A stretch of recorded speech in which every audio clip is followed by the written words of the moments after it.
Viral seorang bocah yang mengejar pelaku penjamretan HP-nya berani tarik penjamret sampai jatuh dari motor. Bocah tersebut kemudian menjadi viral karena menggagalkan aksi jamret handphone dan berani menghadapi pelaku. Sebuah video yang memperlihatkan seorang bocah menggagalkan aksi penjamretan viral di media sosial. Seolah tanpa rasa takut, bocah itu menarik pelaku dari sepeda motor sampai terjatuh. Video rekaman CCTV tersebut, bocah yang diketahui bernama M. Rizky, berusia 12 tahun, tampak sedang bermain ponsel sambil duduk di kursi depan rumah.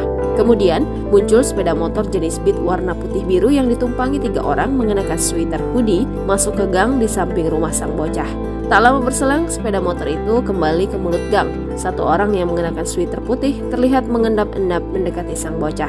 Begitu sang bocah lengah, pelaku langsung merampas ponselnya dan berlari ke arah 2 rekannya yang sudah siap kabur. Detik berikutnya, M. Rizky terlihat mengejar dan menarik pelaku hingga terjatuh dari sepeda motor. Ponsel yang dirampas juga terlihat jatuh ke jalan. Dari penelusuran, peristiwa itu terjadi di Jalan Ridwan Rais, Gang Ainang, Kelurahan Kalibaluk Kencana, Kecamatan Kedamaian pada Jumat 20 Oktober 2023, sekitar pukul 14.30 waktu Indonesia Barat. Feni, warga setempat, mengaku bocah yang menggagalkan aksi penjamretan adalah M. Rizky yang masih pelajar kelas 6 SD.